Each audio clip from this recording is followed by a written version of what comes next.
Was this it for Joe Mauer, you think? Nobody knows. I wish I had insight into that. I have none. I think it's going to be very difficult for Joe to retire if the Twins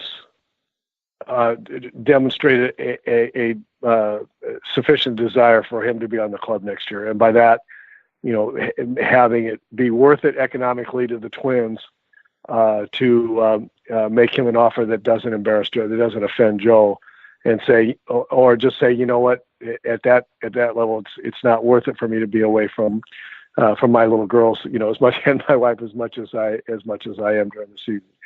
I kind of think Joe would like to play again. I don't know why I think that. I just do. Maybe it's because I know how tough it was for me to decide not to play, and I think if given half the chance, my gut is given half the chance, Joe will play again, and that half a chance really is dependent on on what the Twins will what makes sense to the Twins to keep him, and whether that makes sense to Joe. And watching the way he's played, let's say the second half of this season, talking about health, talking about having life in his body, talking about skills at an age where skills do start deteriorating. Do you think if he came back, let's say for 1 year, that he would be a good player for this team? Oh, I do. I mean, what else are they going to do at first base? It's no idea. And so, I mean, it's conceivable that they go out and make a deal for a third baseman and move Sano to first. I mean, there's all kinds of things that that can happen. But barring something that's kind of blockbusterish like that, then what are their options at first base? And to your point about the life in Joe's body and how he's held up the entire year, Paul Molitor's done a marvelous job of giving him time off, and I think it's largely due to Molitor that Joe stayed as healthy and strong as he has, and all of a sudden they've got this kid Tyler Austin, who looks like he can handle left-handed pitching pretty well. So you got a lot of opportunities to rest Joe and have him hit against right-handers. At this age where he is right now and leading Major League Baseball in batting average with runners in scoring position, or being in the top three, I mean, where's the example of him slowing down? And I think the way he plays first base, the quality of at bats that he gives night in and night out, his ability to get big hits with runners in scoring position, and having another option against left-handed pitching sitting there in Tyler Austin, who's almost, I think, has kind of demanded or commanded a real strong look for lots of at-bats next year, starting in spring training. I think you've got a decent combination there at first base next year, with those two, barring, like I say, being able to come up with some other outside the box trade or free agent deal that moves people around into those positions that we're not thinking about right now. Right. Tony Hoagland, Hoaglund, your State Farm agent in Champlin. He handles my insurance. Very easy to deal with. You can use his app. You can call him. You can correspond him with email. They're very responsive. So if you need insurance, Google Tony Hoaglund. Hey, Minnesota sports fans. This is your local State Farm agent, Tony Hoagland. I need you all to ask yourselves this question. If you're in an at-fault car accident and you are sued for $700,000, how much of that $700,000 will my current insurance company pay? If you are unsure or can't answer all $700,000, you need to give us a call. State Farm has been number one in car insurance since World War II and number one in homeowners insurance since 1964. For a no-obligation review of your current policies, call us at 763-421-4900 or check out our website at www.champlininsurance.com. Cole Stewart, are we seeing a guy who's experienced enough and smart enough to know how to get September lineups out, or are you seeing something that might actually translate into pitching well when it matters next year? Well, first of all, I don't think he's experienced enough or smart enough at this point yet to have that be why he got hitters out. Well, you're right. He's not experienced. I miscast my statement. I know he's not an experienced major league pitcher. I mean, he's been around for a while now, and he's had to experiment with a lot of different styles of pitching. So he's an experienced pitcher. He's not an experienced major league pitcher. And I don't care. And I think he's a pretty bright young man, but he's not. Yeah. He's not bright by big league standards yet, and because that takes the experience part of it. So.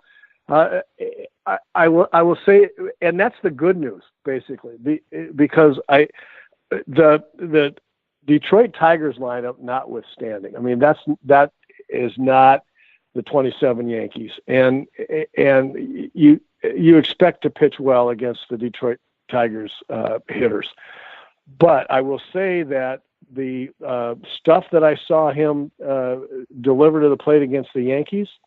The stuff that I saw him deliver to the plate against Houston was very impressive to me.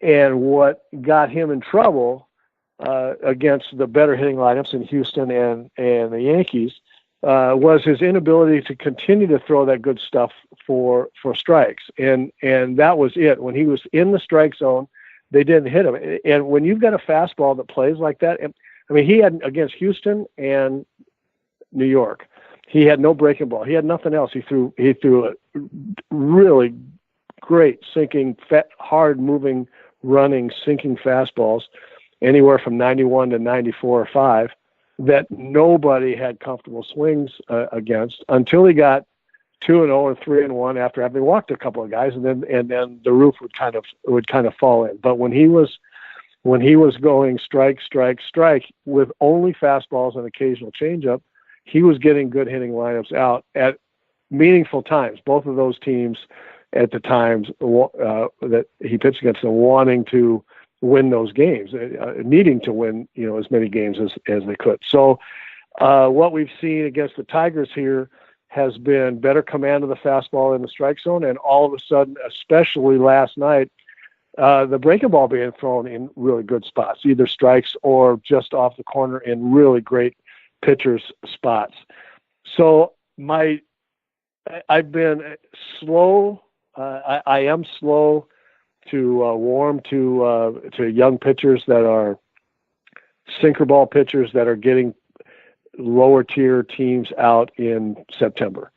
But having watched the way hitters react to his stuff when he throws it in the strike zone, I'm feeling rather impressed with and feeling rather hopeful that he can be a starter for this club. It really is up to him. I think. I really believe it's about him going strike one, strike two with whatever pitch he chooses, and I think he's got a real chance to get big league hitters out. I'll just say it, one last time. I watch how hitters react. I watch where the contact is made. I watch what kind of extension their bats get as opposed to not. And it's when Cole Stewart's in the strike zone, all of those things I'm watching are positive in the pitcher's favor. So I've been impressed. Let's go to a final thought from Roy. And as always, Roy can pick music, baseball, pop culture, movies, whatever he wants for his final thought. Do want to thank our sponsors, Berry Coffee, berrycoffee.com, WhizKids.tech, that's WHIZKIDS.tech, Tony Hoagland, your State Farm agent in Champlin, HOAGLUND. And again, if you would, if you're going to order food, go through Bite Squad, bitesquad.com, or their app. Talk North, one word, is the promo code to get free delivery. You'll also be doing us a favor, and we do appreciate it. Roy, your final thought. I'm going to address Twins fans as you did at the start of the show. To finish the show, I'm going to address Twins fans not to give up hope, because I'm going to make a Lebowski reference here, and the beginning to paraphrase or use in a different scenario the exact same wonderful line uttered by the dude. In speaking about the Twins' talent and the Twins' ability to come up with players that are going to help them win, it's down there somewhere. Let's have one more look.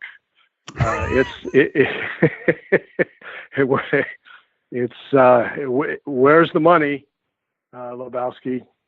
It's down there somewhere. Let me have one more look. And it's down there. It's in there. It's coming at some point in time. God, let's hope. It would be, I mean, I already love doing the show with you, but it would be even more fun if we had another one of those seasons where they're on fire and everybody's into it. It's nothing better than a winning baseball team in sports. And sometimes there's nothing worse than a losing baseball team in sports. And I'll just say, let's remind baseball fans too, watch the postseason. This is going to be fun. This is going to be really fun. And we wish the Twins were in it, but you're going to see some big league stuff here in this postseason, and you're not going to want to miss it. It's good. There are going to be some great players doing some great things. And if you're new to this podcast, we do this show throughout the postseason, throughout the off season. Roy's great at breaking down, why one team wins when another loses, why one hitter succeeds. It's really fascinating, and I agree. The quality that the teams going into this postseason it's exceptional. It's going to be a blast. And in the off season, we sometimes the off season is the most interesting season because you're trying to put together a team, but also gives us license and time to tell some great old baseball stories and some great new baseball stories. And Roy has a million of those. So thanks to everybody again for listening. We appreciate it. This is talknorth.com.